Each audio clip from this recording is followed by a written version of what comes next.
आप सभी को नमस्कार। मैं डॉक्टर हेमलता शर्मा आप सभी को सर्वप्रथम अंतर्राष्ट्रीय महिला दिवस की शुभकामनाएं देती हूं। वैसे तो हमारा देश ऐसा है जहां पर बहुत से ऐसे ओकेज़न आते हैं जब महिलाओं की पूजा की जाती है। माँ सरस्वती की बसंत पंचमी पर, माँ लक्ष्मी के रूप में दीपावली पर हम पूजा करते हैं, बहनों का पर्व रक्षाबंधन, तो वहीं तीज त्यौहार हमारे महिलाओं के बिना अधूरे हैं। हर त्यौहार की रौनक जहाँ जिस घर में स्त्री है उस स्त्री से ही है।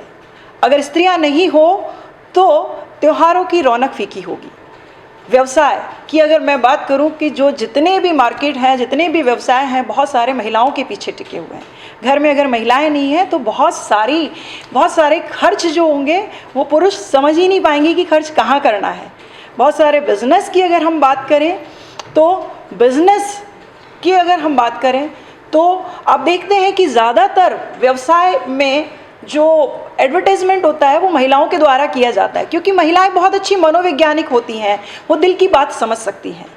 वो बहुत कम शब्दों में एक ऐड के माध्यम से जोड़ देती हैं कि हाँ मुझे इस प्रोडक्ट की ज़रूरत है। वहीं अगर मैं शिक्षा की बात करूं तो महिलाएं बहुत अच्छी शिक्षक होती हैं। हम देखते आ रहे हैं कि माँ प्रथम गुरु होती है और प्रथम गुरु माँ ही बच्चे को जीवन में अच्छा बुरा क्या कैसे करना है वो सिखाती है। इसके बाद जब हम विद्यालय जाते हैं तो विद्यालय में हमारी टीचर हमें समाज में किस तरह से जीना है वो सिखाती है। और मैं भी एक शिक्षक हूँ, तो मैंने भी शिक्षा एक बहुत बड़ा एक हथियार है।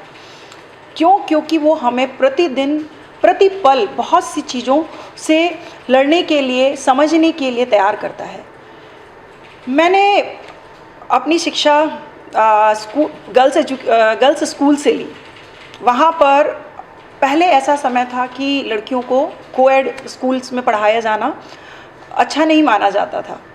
और मैं अगर मेरी बात करूं तो शायद मैं मेरे घर में पहली MSc PhD सबसे ज़्यादा शिक्षित लड़की रही हूं।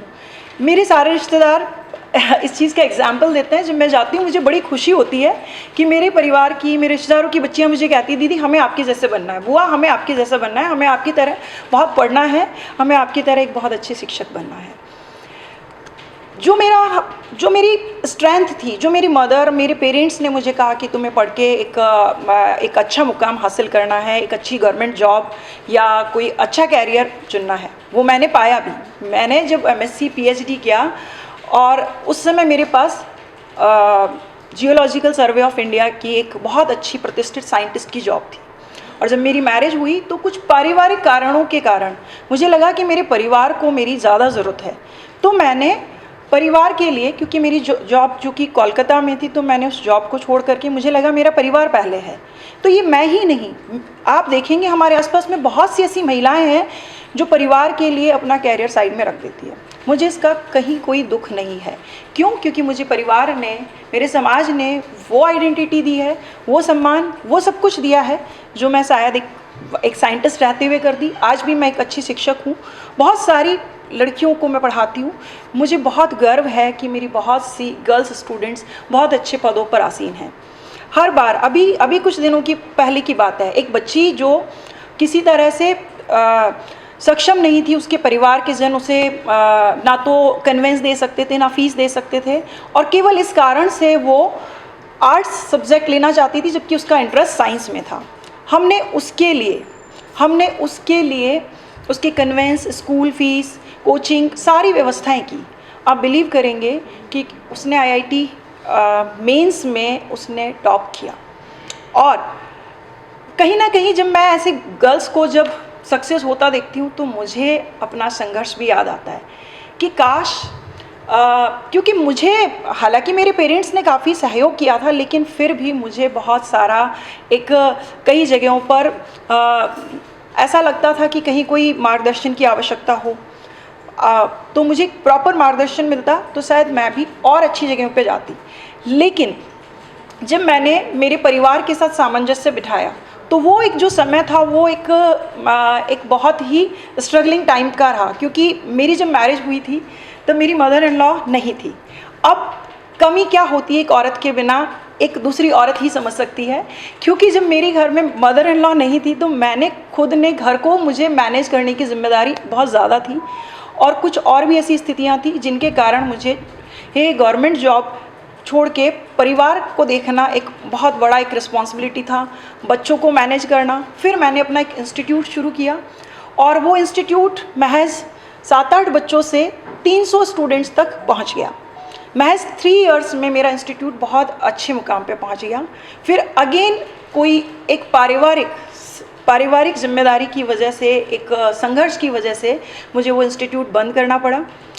लेकिन मुझे लगता है कि परिवार सबसे पहली प्राथमिकता है। मुझे लगता है कि मेरा परिवार, मेरे बच्चों को मैं अच्छा संस्कारित बनाऊं, एक अच्छे, जब मैं दूसरे के बच्चे को संस्कारित कर सकती हूँ तो मुझे अपने बच्चे, अपने परिवार का पहले, मेरा विज़न है कि मैं सबसे पहले स्वयं का विकास, अपने परिवार का विकास, अपने समाज का विकास और उसके साथ साथ प्रकृति। तो मैं इन चारों को साथ में लेके चलती हूँ। कैसे कि मैंने अपने परिवार के लिए बार बार अपने कैरियर में सेक्रीफाइस किया और वापस से मैंने आज अपना एक प्रतिष्ठित इंस्टीट्यूट तैयार कर लिया। मैंने अपने परिवार को बिल्कुल बैलेंस किया। मेरे परिवार में सब मुझसे बहुत खुश हैं। मैंने अपने समाज में के सभी लोगों को अपने साथ लेकर के मैं चलती हूँ। समाज में जहाँ जिस भी व्यक्ति को मेरी आवश्यकता होती है मैं वो करती हूँ। इसके अलावा जो मेरा सबसे एक और इम्पॉर्टेंट जो स्ट्रेंथ जो मैं मानती हूँ, मैं प्रकृति और पर्यावरण के लिए हमेशा तैयार रहती हूँ, क्योंकि प्रकृति को समझने के लिए नारी बहुत अपना सहयोग करती है। देखिए, हमारे घर में पहली रोटी गाय की बनती है, जो जीव जंतुओं से प्रेम के बारे में हमें बताती है। प्रतिदिन हमारे घर की स्त्रियां तुलसी के पौधे को पानी देती है, जो बताती है कि हमें कैसे पेड़ पौधों से जुड़ाव हमें बच्चों को सिखाना है। इसी तरह से स्त्रियां ही संस्कारित करती हैं बच्चों को, वही बताती हैं कि कैसे हम बच्चों को, हमारे आने वाली जनरेशन, क्योंकि देखिए शिक्षा का पहला उद्देश्य संस्कारित और अच्छे नागरिक तैयार करना है, ना कि, क्योंकि देखिए केवल जॉब, सभी लोग जॉब करें ऐसा ज़रूरी नहीं है, क्योंकि सभी को संस्कारित और अच्छा होना ज़रूरी है। तो उसमें महिलाओं का योगदान बहुत ज़रूरी है। और मैं जितनी भी महिलाएं हैं उनको यही रिक्वेस्ट करूंगी कि आपकी जैसी भी परिस्थिति हो, आप घबराएं नहीं। आप अपनी हेल्थ पर, अपनी मेंटल हेल्थ, फिजिकल हेल्थ पर ध्यान दें। अपने परिवार के सभी लोगों का सहयोग करें, क्योंकि हमें पता है महिलाएं बहुत आशावादी होती हैं।